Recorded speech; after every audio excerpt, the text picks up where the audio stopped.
markets? And then also, do you think, like, I guess maybe these bigger, like, wine committees and things like that are going to really, like, start to, I guess, showcase these? Right. Come up with... Yeah, I mean, we're seeing that already. Like, I think that, I think it's becoming easier to recognize. It's becoming easier to see these things all over the world and in the places you didn't expect them before.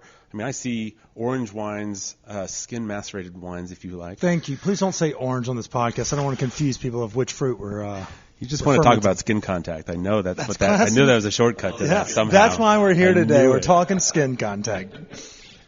But yeah, I think these wines are like.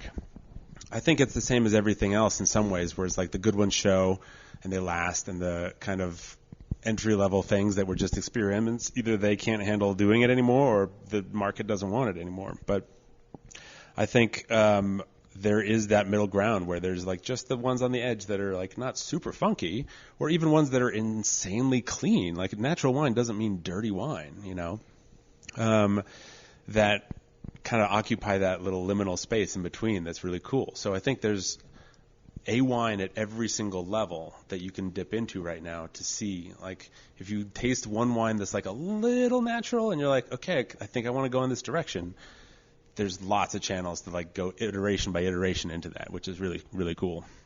Well, this is a follow-up on Chris's question because you mentioned the big dogs. Are there big dog prices? Like we talk about a Screaming Eagle or a Stag's Leap for casual drinking would be a little bit out of our price range. But for those that maybe are drinking, the Phil Mickelsons of the world. Right. I guess we shouldn't shout out Phil right now. He's about as canceled as Joe Rogan. But are there, I guess, folks that are doing, such an intimate but, such a standout job that some folks are paying $400 a bottle for some of these organics? Yeah, I mean... excuse me. Yeah. Naturals? It's interesting. Like, it's tricky. The reason the questions give me a little pause is because it's like when we think of the appearance of natural wines in this way, when we're saying, right, we talked about how there's at least two different kinds of natural wines. There's the philosophical natural, and there's like funky #natty natural, right? When you think about it in terms of like #natty, there's certainly ones that are more expensive, and there's certainly some people that are like, I'm going to check this box. Yeah, I put extra into this. I'm going to charge more and be a premium brand. But not that much. I mean, that's kind of... It seems like it's a friendlier, a more approachable price range for an introduction. Like we mentioned about, getting people to try it. It's a much friendlier price point, and the words aren't scary. The labels are fun. Totally. Like for the girls and guys that shop by labels, you're going to love Spirits, Wines, Provisions. They have a whole column of just what looks like fucking Jackson Pollock and such, totally. So that's one thing. I just wasn't sure if they were ever priced out of their own scene or not. Well, I mean, the tail end to that question, to that answer is that, on the other hand, there are producers that don't classify themselves as natural, but are using fully biodynamic practices that are making absolutely what a natural wine is, but they're not like doing it in this way. They're doing it kind of in the traditional way. Like, would Haiyu fall under that? There is nothing traditional about Haiyu. Okay, I wasn't sure. Nate is amazing because he's not like anyone else, and because he doesn't do anything like anyone else. McClintock got me stuck on him. Oh my fucking God. Brian. Nate Reddy is. He came down to visit us. I'm talking spiritually, not geographically. We went to visit him, but he came down from the clouds to like talk with us and my staff for about an hour, and then just like went right back up into his like amazing sky palace that he lives in. Man, he's amazing. So anyway, sorry, I get nerdy. So that's what we're here to do. I'm using that's all why the I started words, this place, all the name drops. All the words.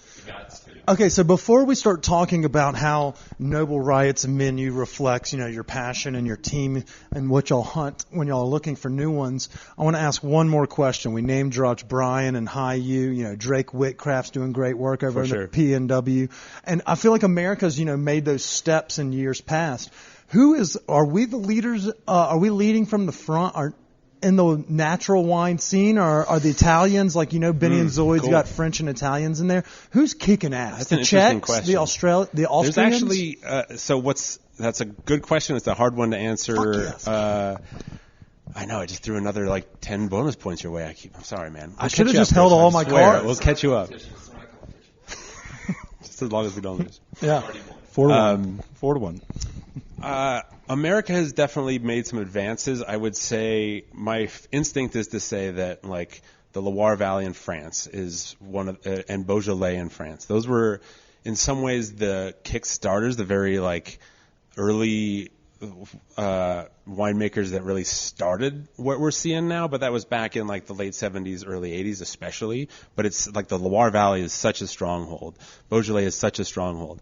But I think there's a lot going on in the other places you mentioned. Like Australia has a huge and amazing and diverse like natural wine bar scene, and they make a lot of natural wines in that country and that continent.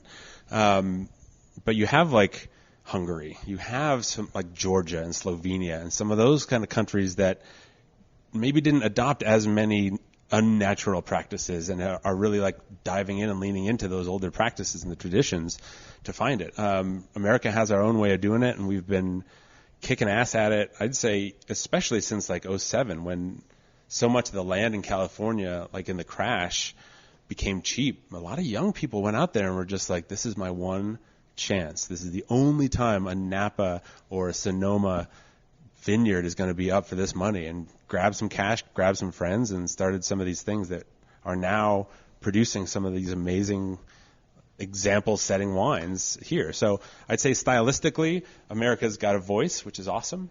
I think it's leading in its way. I think there's some other people that have like started that and cultivated it for us, but we are not silent, and it's pretty amazing what we like contribute to that.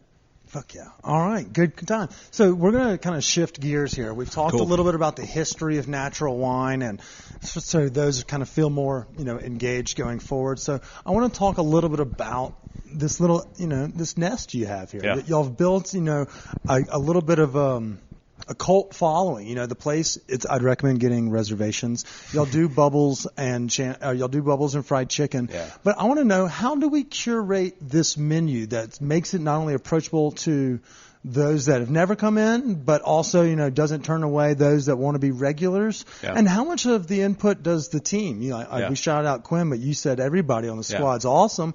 How much, how do we curate the menu going forward, or, for the spring, faux spring? Yeah, so, again, it's not about how to get all this done. It's finding all the people that can get it done with you, right? And it's like, menu is, if we break it down into two parts, we have food and we have wine and drinks, basically, right? I think the food part that's so easy is that it abides so closely to the motto that leads so much of this place, is combining that and creating that little spark from combining classy and trashy, right? You just put a little bit of... That's us, Chris. Right? You know which one you are. Yeah, okay. I'm trash. I was gonna assume, but I'll just keep that to myself. I eat Popeyes a lot. I'm a dumpster baby. Everyone should. Just a prom night dumpster baby. But the culinary team over there, led by Dustin and Al, those guys will put together this insane crudo dish that's just intensely beautiful flavors and just the right amount of textural, just a little bit of spice and things to let the food shine and just get it going. And then you can order a bucket of chicken that you can just dig in on, it's right? Good. So it's pretty cool to fuck the post good. They love just playing, and they love another kind of outlet to be able to do it. They run everything at Nocturne, which is super fine dining and super intricate and just insane within the environment of the jazz, right? But then they can do a little other play here, which is a lot of fun. So that side of it, we're looking at different desserts that are going to come up. We just switched out a couple, but we're looking at a new spring salad that's going to come out soon. They're always working on, we did a Frito misto recently that was amazing. There's something in the works. I can't tell you all of them right now. I have to keep a couple of those cards close to your chest. Yeah. You don't have to show them all like me. To the card references. I think last time I was here, I had a tin of octopus. Oh, yeah. The pulpo, for sure. And that shit was great. Right. And it pairs wonderfully with all the booze. Right, exactly. And so, it's just this place that there's something on there that you're feeling. And maybe there's something next door to it that you didn't know you were feeling, but you can order it, right? So for the wine, it is absolutely input. So Quinn helps me out, Matt helps me out, Jess helps me out, Tiffany helps me out. Those are the folks that are on the floor and kind of hearing what the guests are saying, and I'm kind of putting my antenna up and feeling what's coming into the state. I'm ordering things to make sure that they arrive at certain times. I'm kind of watching what's coming up in the city, and I'm talking to the kitchen team to figure out what they're going to put together for the spring, you know. And so with all that stuff, we kind of put together this menu that reflects each of these little things coming together, right? And then the rest of my staff, like Kira and the Emmas, we have 2 Emmas and a Kira right now behind the bar doing support. They all have kind of their perspectives on things as well. Like Kira just came from Primrose in D.C., another great bar in the nation, so she has ideas about wine. Like everyone has opinions, and we love to like put them into the pot and just see what comes out. And trying to like empower everyone to like listen to the guests so they can speak for the guests to me, you know, which is amazing. They're a phenomenal team. It's insane. Did I miss the rest of the question? No, that was that was Am I absolutely too many of the cards to my chest? No, you did so well right there, because I think that's what it is. You know, we keep talking about destigmatizing or making it approachable, and things like fried chicken and bubbles do it. But when it's like, oh, come in and, oh, yeah, we may be an honest wine bar, but have you had our fucking octopus and baguette? Right. And then pair it with, you know, insert cider or, you know, bubbly wine here. You know, it's so creative and fun that we wanted to let folks know, if they haven't tried it, if they've been dismissive because they just loved their normal Pinot Noir, or if they're always a Cab Franc or Cab Sauv person, cliche, you know, Kendall Jackson fans need to come try you out. Right. Shout out to my mom. Plus the alley. The alley's a cool vibe. Like sitting out there, especially during the spring and summertime, it's great. So which is right around the corner, Chris. Yeah. True summer. Okay, so you've done really well thus far, but you're not out of the woods yet. Shit. I know, but you've done really well. We're at 48 minutes, and I've got one more This is where I nut. pull the fire alarm just so that I don't have to like deal with the rest of it. Start Is that calling cool? your office phone from your cell shit. phone and be like, oh no. Did you- It's vibrating. Yeah. Okay, so Troy's definitely trying to get out of here, but it's not his. He doesn't have a choice. We got some tough questions here, but these tough questions are brought to us from our friends over at Seed and Smith. Sweet. Obviously, these questions stroke just like our fucking dart pins, and it's not just the dart pin. If you're, you know, religious to the 510, all of their strains for cartridges that we swear by on the dart, they have them in the 510, and I believe you can get those everywhere if you just check www.seedandsmith.com. They'll tell you exactly where in your local neighborhood you can find them. Obviously, check their other locations. All right, Chris, I got 2 quick ones. I'm going to do this or that on 2 questions, and then we'll do it, okay? And then we'll get into the personals. Old World or New World? Oh, see, this isn't hard because Sophie's choice, baby. I mean, shit. I know. You kind of gave both sides like some loving, so you don't have to really put down one. Well, that's the problem, is that like my tastes and my preferences change like hour by hour, man. Like to just say like blanket statement. At Old World. 5 p.m. on I'd a go Tuesday. I'd go Old World first, just because of a lot of the foundations were built there upon which the New World is built upon. I'm not gonna throw anyone under the bus, but I'll put the. And you got more to choose from, probably. Right. I think he's talking about Pompeii or Atlantis. Okay. And my second question. Fuck, I forgot it. So we'll just. You're losing I'll points, come back. buddy. I'll come back. Dude. It comes to me. My Okay, brain's got a little bit of bong residue and little residuals from the cider. A little pickling. Yeah. Anyways, okay. One thing I wanted to know is, what was the scariest thing about doing this Noble Riot deal? Yeah. One thing that kept you up at night. Shoot, the one thing. Like there was one thing. COVID. I mean, we had been open for.